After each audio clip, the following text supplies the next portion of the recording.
with due respect to our colleagues, Congressman Momo and Congressman Garcia, hindi ko po sinabi na yung solid waste ang one of the causes of floodings in Metro Manila, especially na nakaraang bagyo.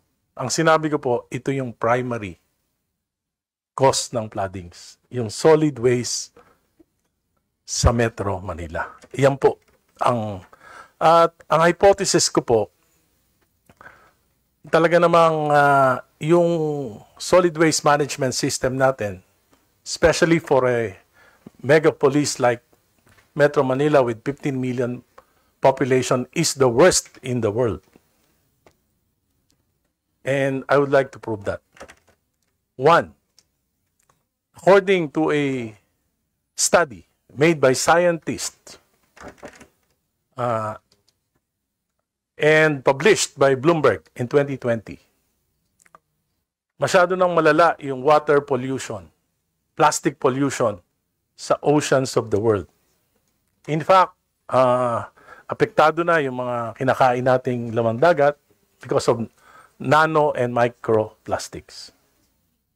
So, pinag-aralan nila saan ba galing yung mga plastic waste na yan, yung pollution na yan.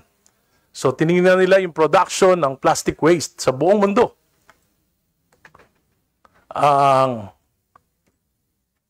India po, malaki ang contribution sa plastic waste. 12% of plastic pollution in the world comes from India. 1 billion yung population nila. China po, 1 billion din may get, 7% ang contribution nila sa pollution. Ang Indonesia, 250 million, 7% din po. Ang US, maybe because of their sophisticated solid waste management system, 0.03%. The rest of the world, 8%. Yun ang contribution. Yung pong pinakamalaking contribution sa plastic pollution in the world ay isang maliit na bansa sa Asia Pacific. Tinatawag nating Pilipinas. 34.7% of pollution in the oceans of the world came from the Republic of the Philippines. Dapat matagal ng eye-opener ito sa ating bansa. Sinasabi nila, bakit yung mga flood control, floodgates natin, yung mga pumping station, laging sira. Simple lang po. Noong nakaraang bagyo, sa isang floodgate, ang nakuhang basura plastic, 600 tons. Pagpasok po yan sa mga pumps, masisira talaga. Kahit gaano kalakas yung pump na yan, gaano katibay yung bomba na yan, masisira yan. According to studies, only 30 to 40% of solid waste, mostly household waste, ang nakokolekta sa Metro Manila. Ang production natin, one of the biggest in the world, 11,000 tons a day. Every day yan, 11,000 tons ng basura ang napuproduce sa Metro Manila. Ang nakokolekta lang, 30 to 40%. Nalagay na natin kalahati. 5,000 na lang yung naiiwan na hindi nakokolekta. 5,000 a day, 150,000 a month, 1.8 million tons a year yung basura na hindi nakakolekta na naroroon sa mga waterways. Kaya pumunta kayo sa mga waterways natin. Nagpakita ako noon ng mga pictures. Wala na. Matitigas na yung plastic doon sa mga waterways. Pwede ka na nga tumalon doon, hindi ka lulubog. Because hindi tama yung solid waste management system natin. At makikita nyo yan, pag bumabaha na sa Metro Manila, yung mga lansangan natin, naglulutangan na yung mga plastic waste. Makikita nyo yan sa mga river mouth, nandun na lahat ng basura. The problem is solid waste collection in the LGUs of Metro Manila. karamihan sa mga LGUs, fixed rate ang pagbabayad nila sa kanilang mga garbage collectors. Ang kwento nila, 0.74 kilo times number of population times cost per ton, babayaran na nila. Isa-certify lang na LGU na kolekta 1,000 ton, babayaran na yan. Kahit ang nakolekta, kalahati lang. Dahil yung kalahati, nasa mga ilog, nasa mga waterways. At ang masama, may monopoly na po ng mga garbage collectors, contractors sa Metro Manila. 3 na lang ngayon eh. Bakit? Sapagkat sila na rin ang may-ari ng dam sites. Sila na rin ang may-ari ng dam sites. They are funding the elections of local government officials.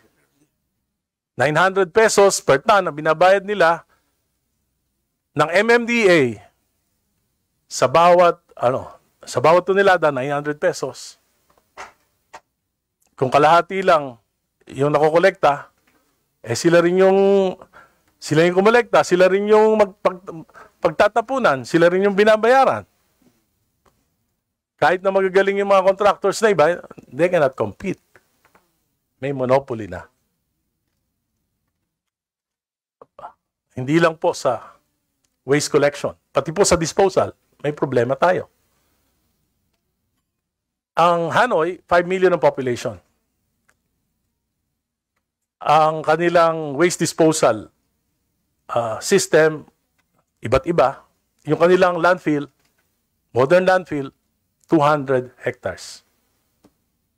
Itong San Mateo landfill natin, 19 hectares, privately owned, 20 taon ang ginagamit, hindi na pupuno, nagtataka ako, baka binaanod na sa mga ilog ng Rizal, yung tubig. Hindi to landfill ha, dam site lang to. Dam site lang to. Yan yung binabayaran ng MMDA, 900 pesos per ton. At yung mga walang dam site na mga haulers, magbabayad pa rin sa kanila aside from the 900 pesos per ton na ibinabayad dito sa private operator na to. 19 hectares. 20 taon na yata ang ginagamit yan. And we're spending billions for MMDA is spending billions for disposal, while the local governments spending billions for collection. Meron po rin po kasing dysfunctional din po yung Metropolitan Administration. Bakit? We are being managed by 17 independent LGUs. Wala namang magawa yung MMDA. They have a lot of responsibility pero toothless and they lack authority. Yan po yung problema natin. Imagine 1.8 million tons of garbage nandyan po sa mga waterways natin. Yung natural waterways natin is the best flood control master plan. Kailangan lang i-enhance, kailangan palalimin, kailangan luwangan. Ang problema, dahil sa allegations of corruption sa dredging, 10 taon na yatang sinuspinde ng DPWH yung dredging ng mga waterways. Pinupuno natin ang basura, hindi naman natin inuukay, hindi natin pinapalapad. Magtataka pa tayo na babahain ang Metro Manila. This is a policy issue. Bakit yung DPWH gawa ng mga kanal? Sa distrito ko lang, ang daming kanal na ginawa. Ang problema, napupuno lang ng basura yung mga kanal dahil wala namang lalabasan yung tubig. The problem is the waterways. Ang problema, pinagbawal as a policy yung DPWH, hindi na gumagawa ngayon ng dredging ng mga waterways. So, every year, 1.8 million tons of solid waste ang napupunta sa mga waterways na hindi nakokolekta. Ang aking suggestion, simple lang. Kung gusto nating mabago ang buhay ng mga kawawa nating mamamayan, hindi ko po sinisisi, hindi ko sinisisi yung mga mamamayan. Yung disiplina, magagamot po yan kung may sistema. Kung 10 square meters yung bahay mo, hindi ka dadaanan ng truck ng basura ng 1 linggo. Ano, kahalikan mo na yung mga basura? Papahayag ka ba doon? Makangamoy, basura ka na. Itatapon mo yan. At kung walang kukolekta, saan mo itatapon yan? Sa ilog, sa creek, sa lansangan. Pag dumating sa lansangan, kakalkalin ng mga scavengers, ng mga hayop, kakalat, pupunta sa drainage, ang hantungan din sa mga waterways. So, it's a problem of system. The worst kind of solid waste management system in the world. Metro Manila. With 15 million population. So, ako po, ang proposal ko, simple lang. I-dredge nyo lahat ng waterway sa Metro Manila, higpitan ng DILG lahat ng mayors. Kailangan pati yung basura sa mga waterways, kinukuha nila. Dahil bayad yan. Fixed rate yan. Clean up all. Yan ang kontrata stipulated sa mga kontrata ng mga LGUs. Almost, not all, but almost all LGUs. Yan po yung kontrata. So dapat, pati yung basura sa waterways nakukolekta. I-dredge natin lahat.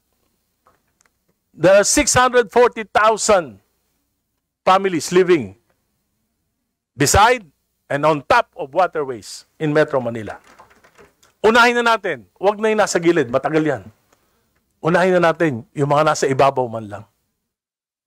Sapagkat hindi natin malilinis yung mga natural waterways na may nakatira sa ibabaw nito. So, yun lang. Yung tatlong bagay na yun, ayon sa JICA, ayon sa World Bank, if we can do that, 30 to 70% of floods will disappear in Metro Manila. At from 3 hours, 30 minutes, huhupa na yung baha. Kung magagawa natin yung tatlong bagay na yan. Yan yung short-term solution para next year, hindi yung puro nagsasalita na lang tayo, wala namang output para sa ating mga mamamayan. Tatlong bagay lang. Actually, 2 lang. Linisin lang yung mga waterways. I-dredge lang. Tapos higpitan yung mga LGU. Yung pangatlo, bonus na lang yon. Kung maalis natin yung mga informal settlers living on top of waterways. Yan yung short-term solution. At pangapat na solution, ang suggestion ko sa MMDA, huwag nyo nang pagtyagaan yung 19 hectares para mas madaling magtapo ng basura yung mga LGUs. Magpalabas na kayo ng notice kung sino yung magpo-propose for other forms or other areas for landfill or waste to energy. Sigurado ako, maraming negosyante na papasok dyan. Bakit? Sapagkat 15 million population, 10 million yung nasa paligid ng population, nasa gilid ng Metro Manila, viable yung waste to energy, viable yung modern landfill. Ako ang tingin ko, kaya napipigil yan dahil dun sa monopolyo ng mga kontratista ng basura at may-ari ng mga landfill ngayon. Na hindi naman landfill, kundi ang tawag nila, engineered dam site. So this is the solution. Salamat po.